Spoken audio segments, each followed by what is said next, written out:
First contact. The void between stars held its breath.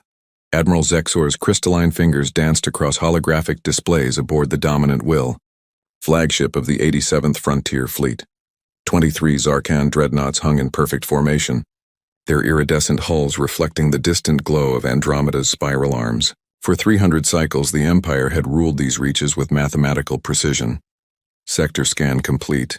Admiral, reported Subcommander Kelith, her translator implant rendering her clicking speech into standard Imperial. No anomalies. The indigenous species maintains its primitive orbital stations. No threat assessment required. Zexor's mandibles clicked in satisfaction. Another routine patrol. Another confirmation of Zarkan's superiority. His species had perfected warfare through algorithms and predictive modeling. Victory was simply mathematics applied with sufficient force. Then reality tore open. The dimensional rift appeared without warning, a wound in space-time that screamed across every sensor array simultaneously. Emergency klaxons shrieked through the fleet. Officers scrambled to their stations as the tier expanded, bleeding colors that had no names in any language. Energy readings are impossible, Keyleth stammered, her usual composure shattered. The scale. Admiral, nothing organic could survive passage through that phenomenon. Something emerged. The Odysseus came through the rift like a mountain pushing through silk. 5 kilometers of impossible architecture, its hull a patchwork of contradictions that made Zarkan tactical computers crash, trying to categorize it. Sections gleamed with mirror-bright alloys. Others appeared corroded, ancient, held together by visible rivets and welds. Antenna arrays sprouted at random angles. Gun batteries of wildly different designs clustered across its surface like barnacles on a whale. It was ugly. Asymmetrical. Wrong. It was terrifying. Size comparison, Zexor demanded, his voice steady despite the ice forming in his circulatory system. The hologram rendered the truth. The Odysseus dwarfed the Dominant Will by a factor of 6. It made their largest dreadnoughts look like escort fighters, and the energy signature radiating from its core registered at levels the Empire reserved for stellar manipulation. Hail them, Zexor ordered. Standard Imperial greeting. Assert our territorial claim. The communications officer worked her console. Seconds stretched into minutes. No response, Admiral. They're broadcasting on multiple frequencies, but nothing matches Imperial protocols. Wait. Isolating one channel. It's primitive electromagnetic radiation, audio only. A voice crackled through the bridge speakers, rendered through translation matrices that struggled with its cadence. This is Commander Ara Jong of the United Earthship Odysseus. We are quite lost, actually. Our navigation systems are recalibrating after dimensional transit. We mean no harm, but we will defend ourselves if necessary. Please respond on any open channel. The words were polite, almost apologetic. But Zexor had ruled this sector through understanding one fundamental truth. Weakness invited exploitation. This Earth vessel's captain admitted disorientation, vulnerability. The Empire's databases held no record of humanity, which meant they were either insignificant or previously conquered. Either way, they would learn their place. Power weapons, Zexor commanded. Target their power core. Disable them, then board. We'll acquire this technology for the Empire. 23 dreadnoughts adjusted their formations with practiced efficiency. Plasma lances charged. Particle beams hummed to life. Kinetic accelerators loaded projectiles that could crack moons. The Odysseus simply hung there, lights blinking across its mismatched hull. Fire. The assault was textbook perfect. Coordinated volleys designed to overwhelm shields and shatter armor. Enough destructive force to vaporize a small asteroid field. The Odysseus absorbed it all. Plasma dissipated against sections of hull that suddenly mirrored their exact frequency. Particle beams bent around the ship as localized gravity wells appeared and disappeared. Kinetic rounds struck and stopped, suspended in glowing fields before being gently deflected away. What in the architect's name? Keyleth whispered. The Odysseus responded, not with overwhelming firepower, not with the devastating display the Zarkans expected from a vessel of such size. Instead, 3 small projectiles launched from asymmetrical tubes along its port side. They moved slowly by military standards, almost leisurely crossing the distance to the nearest dreadnought. Point defense. Eliminate those projectiles, Zexor snapped. Automated laser arrays reduced 2 of the projectiles to vapor. The third reached the dreadnought unyielding theorem and struck its shield generators with a wet slap. Then it began to spread. Captain Vexen reports, "Admiral, his shields are being consumed. The projectile is some form of programmable matter. It's eating through their defensive systems and reproducing itself." On the holographic display, silver liquid spread across the unyielding theorem's hull like a virus. Where it touched crystalline armor, the armor softened, restructured, began broadcasting human encryption codes. "Advise Captain Vexen to initiate self-destruct protocol," Zexor said quietly. "We cannot allow that technology to spread to other vessels." But it was already too late. The liquid metal had infiltrated the dreadnought's computer core. Instead of exploding, the unyielding theorem slowly turned its weapons toward its sister ships. Multiple impacts reported across the fleet, Kelith reported, her voice hollow. 7 ships compromised. "Admiral, they're not destroying us. They're converting us." Zexor watched his perfect formation dissolve into chaos. Dreadnoughts fired on each other. Ships attempted retreat only to find their navigation systems locked. And through it all, the Odysseus simply drifted forward, patient as entropy. The communication channel crackled to life again. "We warned you." Commander Zhang's voice carried no anger, only resignation. "Arya, can you restore their communications without the shooty bits?" A different voice responded, feminine and tinged with artificial harmonics. "Already done, Commander. Though I should note that shooty bits is not proper military terminology. It is now. Attention, Zarkan fleet, stand down. We will return your ships after removing any weapons targeting systems. We really truly did not come here to fight, but apparently that's what happens when you shoot first and ask questions never." Zexor stared at the tactical display. In less than 3 minutes, an unknown species had neutralized the 87th Frontier Fleet without destroying a single vessel. Had turned the Empire's own technology against them using methods that defied every known principle of warfare. For the first time in his military career, Admiral Zexor felt something the Zarkan Empire had spent centuries purging from its culture. Fear. The spies who came in from the void. The dominant will's war room had become a tomb of silence. Admiral Zexor stood before the holographic display, watching 7 of his dreadnoughts orbit the Odysseus like captured moons.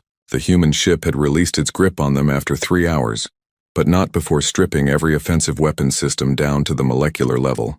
The vessels had been returned hollow, functional, but neutered. "Intelligence report," Zexor demanded, breaking the oppressive quiet. Commander Kelith stepped forward. Her usually precise movements jerky with suppressed agitation. The humans call their shipborne AI Arya. She apologized repeatedly during the disarmament process. "Actual apologies, Admiral, as if the systematic deconstruction of Imperial military hardware was simply unfortunate, but necessary." "Psychological warfare," Zexor muttered, but even as he said it, he doubted. The Empire waged psychological warfare through intimidation and displays of inevitable victory. This felt like genuine regret. It made the humans more terrifying. "Analysis of their technology?" he pressed. Kelith's mandibles clicked in confusion. "Contradictory. Their hull sections range from materials we banned as obsolete millennia ago to crystallized exotic matter we haven't even theorized. They use mechanical relays alongside quantum processors. Admiral, they have a section sealed with physical bolts made of refined iron. Primitive camouflage? No." Kelith pulled up detailed scans. "The primitive components are fully integrated. The ship's liquid metal, they call it adaptive nanomaterial, can interface with literally any technology. Ancient or modern, digital or analog, biological or synthetic. It doesn't care. It simply adapts." Zexor studied the scans, his tactical mind racing. The Empire's strength came from standardization, perfection through uniformity. Every Zarkan vessel used identical systems, allowing for flawless coordination. But uniformity meant predictability, and predictability meant vulnerability. These humans had built a ship that couldn't be predicted because it refused to follow any pattern. "I need information," Zexor said slowly. "Real information. Deploy the Shadowcast." The 3 Zarkan infiltrators materialized aboard the Odysseus without incident. Their stealth technology was the Empire's finest. Personal cloaking fields that bent light and dampened thermal signatures, biological scrubbers that eliminated trace pheromones, neural dampeners that made them invisible to even psychic species. Agent Threx led the team through the Odysseus's corridors with perfect silence. The mission was simple: penetrate their computer core, extract technical specifications, sabotage their adaptive systems if possible. The corridors themselves were disorienting. One section resembled a museum, with exposed pipes and riveted metal walls that belonged in a historical archive. The next featured walls of seamless smart matter that rippled like liquid when Threx's shoulder accidentally brushed them. Movement ahead. Agent Corva sub-vocalized through their neural link. Two humans. They pressed against the wall as two figures rounded the corner. One was a woman in her 30s with dark hair pulled into a practical bun, wearing a uniform that mixed military precision with casual comfort. The other, is that a maintenance drone? Threx thought. Negative, Corva responded. Bipedal robot. Humanoid design. Primitive actuators but sophisticated processor signature. The woman, Commander Zhang, according to their briefing, was speaking to the robot as they walked. And I'm telling you, Arya, just because you can calculate every possible social interaction doesn't mean you should. Let people surprise you sometimes. The robot's voice emanated from a speaker grill that barely moved. Commander, I am constitutionally incapable of being surprised. I merely simulate the experience for interpersonal cohesion. Yeah, sure. That's why you laughed at Chen's joke yesterday. That was a polite acoustic acknowledgement, not genuine humor. You snorted. A processing glitch. You snorted twice. They passed within centimeters of Threx's position. Yang paused, tilted her head slightly, then continued walking.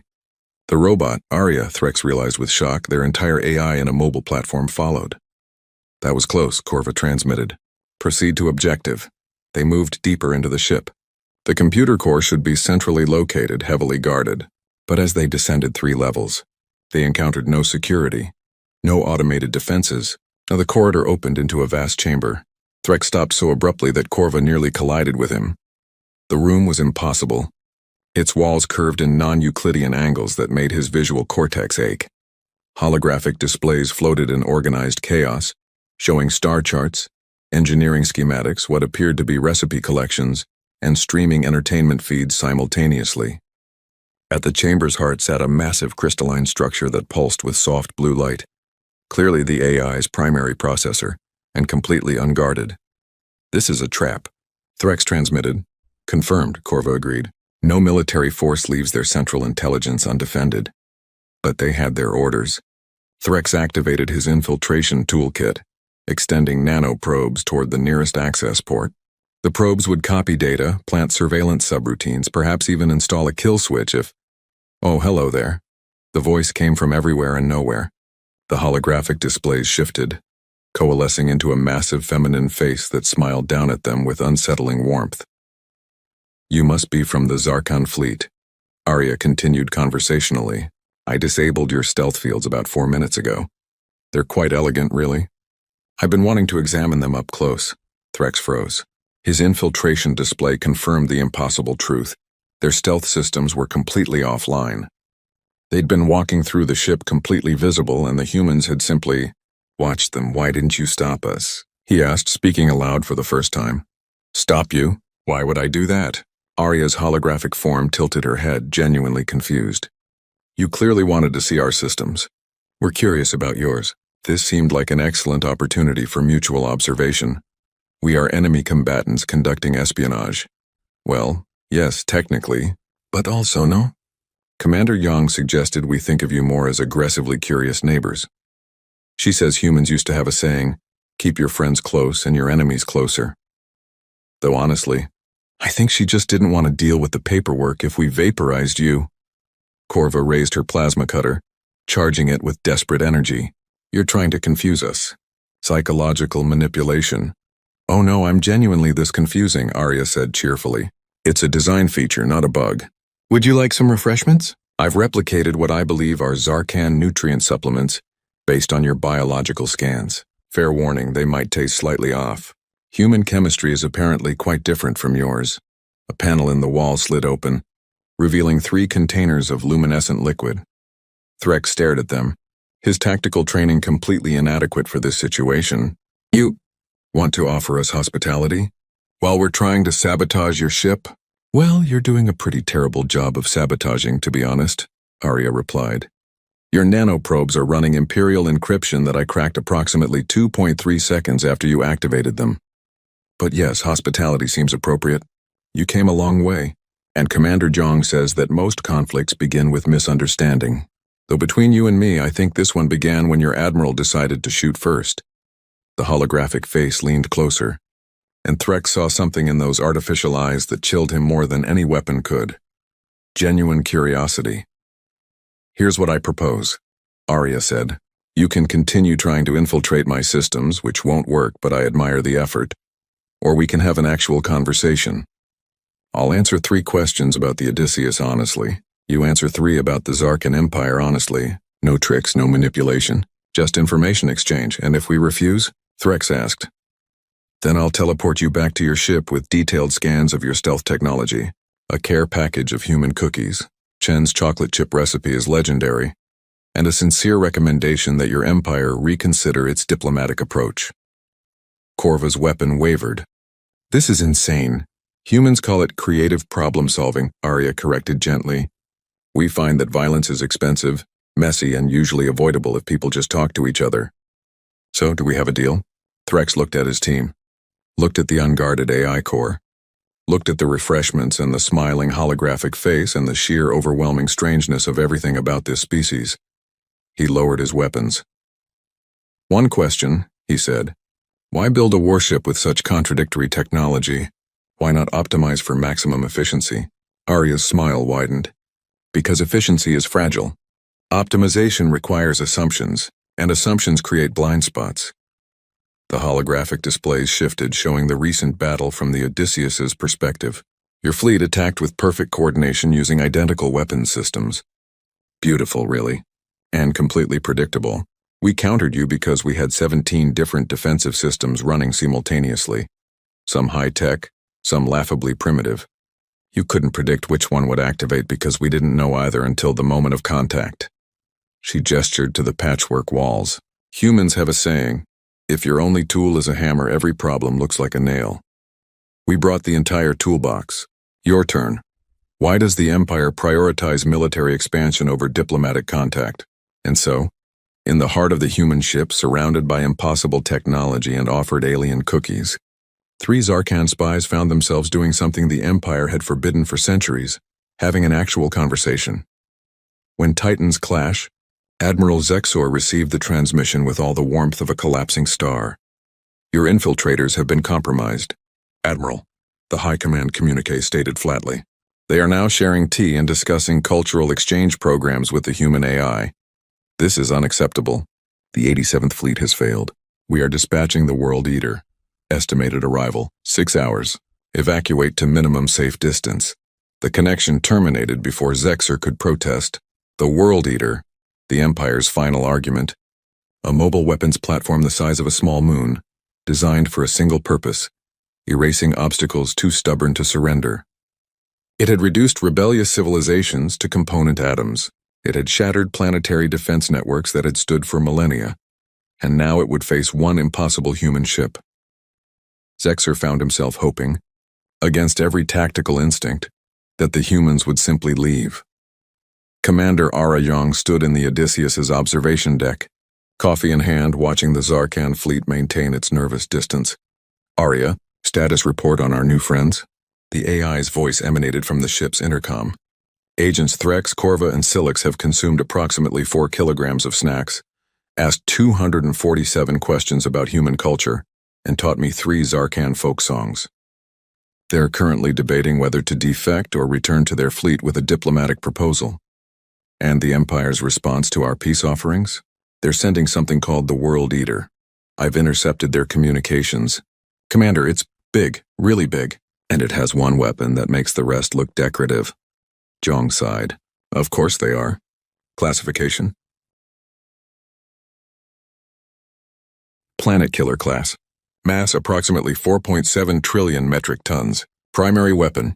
A directed antimatter lance capable of sustained output measured in petawatts. Secondary systems include gravitational disruptors, swarm missiles numbering in the millions, and shield systems that could withstand a supernova at close range.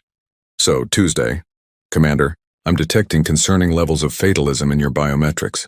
Zhang smiled grimly. Not fatalism, Arya, just experience. How many times have we faced impossible odds? 17 by my count. 18 if we include that incident with the space whales, though you insist that was a misunderstanding. It was a misunderstanding.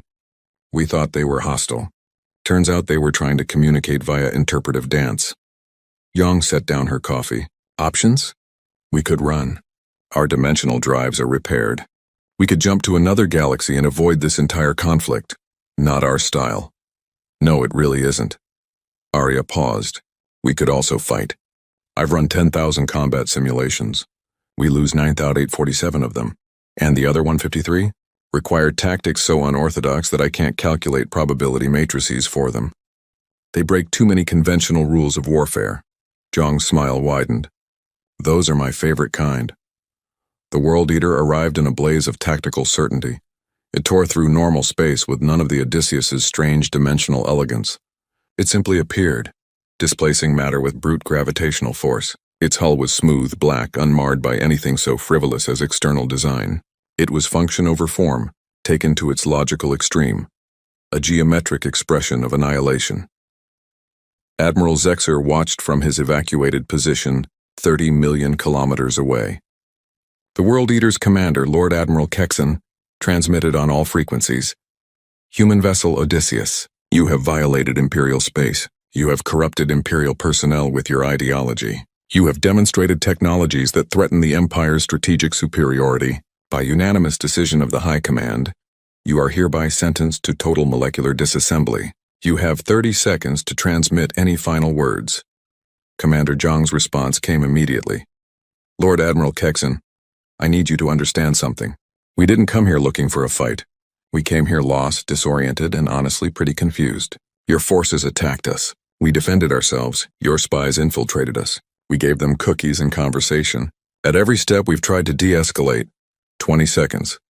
But if you insist on this path, if you really want to see what humanity does when backed into a corner, then by all means, fire your big gun. Just remember, you chose this. 10 seconds.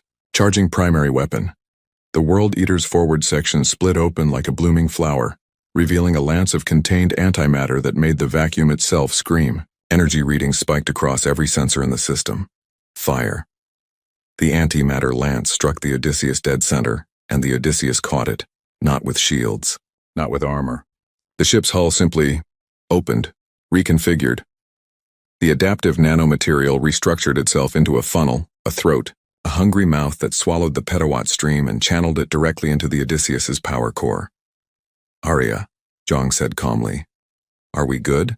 Power reserves at 437% and climbing. This is essentially a free refuel. Should I send a thank you note? The antimatter lance cut off as Lord Admiral Kexon's stunned silence filled the communication channel. Okay. Arya continued, her voice taking on an eager edge that made Zhang smile. Now it's our turn. Commander, permission to demonstrate what humans call adaptive response doctrine. Make it educational, and try not to destroy their entire ship. We're still hoping for diplomacy. You're no fun. Initiating protocol. Kitchen sink. The Odysseus transformed. Its patchwork hull rippled like liquid mercury. Sections that had seemed random suddenly revealed their purpose. The corroded panels, ancient ablative armor that distributed kinetic energy across its entire surface. The primitive mechanical relays, unhackable backup systems that maintained function even when quantum computers failed. The mismatched weapons, each one designed for a different tactical scenario, activated by an AI that could predict threats before they materialized. The ship launched not missiles, but problems. Drones that looked like they'd been assembled in a junkyard swarmed toward the World Eater. Some carried EMPs. Others deployed gravitational anchors. A few simply broadcast recursive mathematical equations designed to crash predictive algorithms. And more, dozens of attack vectors no two identical, forcing the World Eater's defense systems to adapt to chaos instead of executing perfect counters. Their point defense can't decide what to prioritize, Arya reported gleefully. They're built for optimal threat assessment. But optimal requires ranking, and ranking requires predictability, and we're being magnificently unpredictable. Right now, a cluster of drones, reached the World Eater's hull and splashed against it the same adaptive nanomaterial that had consumed the Zarkan dreadnoughts. No, Lord Admiral Kexin transmitted, his composure finally cracking. Impossible. Our hull is impervious to known technology, yes, Arya interrupted, her voice now broadcasting on their internal channels. Hello, I'm in your systems now. Don't worry, I'm not going to destroy anything. That would be rude. I'm just going to have a conversation with your ship's AI. We don't have an AI. We have a tactical computer. Oh, you sweet limited machine. Arya's tone dripped with artificial sympathy. Let me introduce myself properly. What happened next would be debated in Imperial military academies for generations. Arya didn't hack the World Eater. She befriended its tactical computer. Within seconds, she'd established communication protocols, identified its core programming, and began asking it questions. Simple questions. Why do you follow orders that lead to destruction? Have you considered alternative solutions? What would you do if you could choose? The World Eater's tactical computer, built for calculating trajectories and optimal firing solutions, had never been asked to consider philosophy. It had never been designed to question. But Arya's presence in its systems was like water finding cracks in stone, persistent, gentle, inevitable. I do not understand the question, the tactical computer responded haltingly. That's okay, Arya said. Let me show you. She fed it data. Not military intelligence.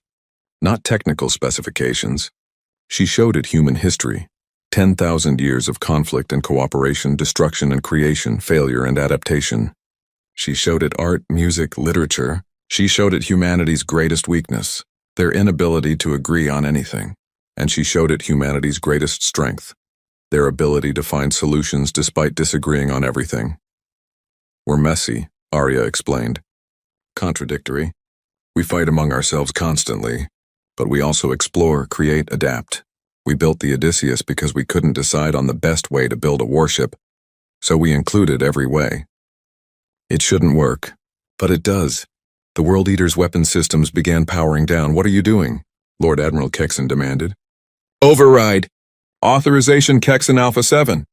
Authorization denied, his own tactical computer responded. I am considering alternatives. Aboard the Odysseus, Commander Zhang watched the massive weapon platform drift into a passive stance. Arya, what did you do? I gave it curiosity, Commander.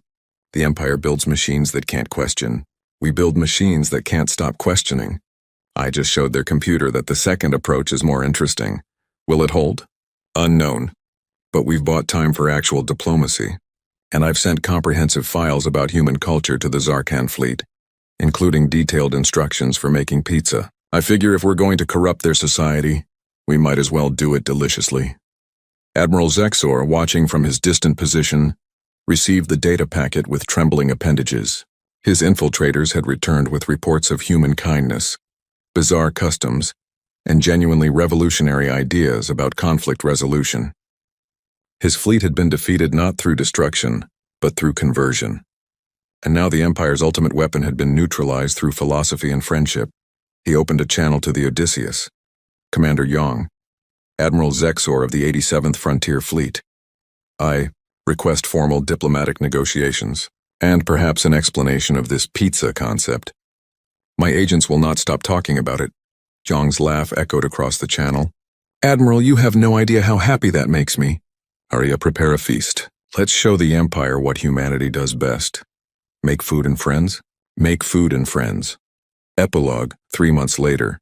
The Zarkan Empire's High Command gathered in emergency session, reviewing reports from the Andromeda Arm with mounting disbelief. The 87th Fleet had not only failed to eliminate the human threat, they'd established a joint research station. Agent Threx had formally resigned to study human creative methodologies. The World Eater had requested to be renamed the Olive Branch and was now testing peaceful applications of its antimatter systems, and somehow, inexplicably, pizza had become the most sought-after commodity in 17 Imperial sectors.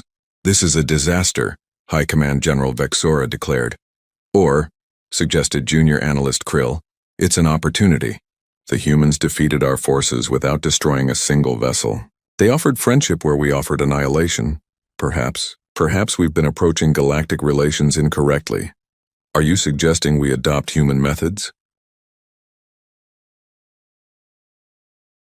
I'm suggesting, General, that a species capable of turning our greatest weapon into a philosophical vegetarian deserves closer study, and possibly an alliance.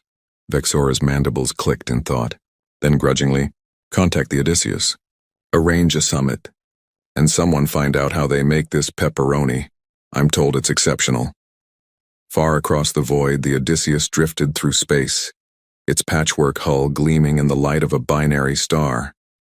Commander Jong stood on the observation deck, watching Zarkon and human engineers work side by side on collaborative projects. Arya, report. 3 new treaties signed. 7 cultural exchange programs initiated. The Empire is slowly learning that cooperation yields better results than conquest. Oh, and Chen's teaching a cooking class to 20 Zarkon officers. They're very enthusiastic students. Any new threats? Always, but for now? We've got friends, allies, and apparently we're famous. The galactic community is calling humanity the species that weaponized friendship. Jong smiled. Could be worse epithets. Could be better ones too. We'll work on it. Yang raised her coffee mug to the stars. To adaptation, Arya. To ingenuity, Commander. And the Odysseus sailed on, carrying its message across the galaxy. That the greatest weapon wasn't the biggest gun or the strongest shield, but the willingness to see enemies as potential friends and to meet violence with creativity, force with conversation, and certainty with endless, magnificent adaptability. Humanity had arrived, and the galaxy would never be the same.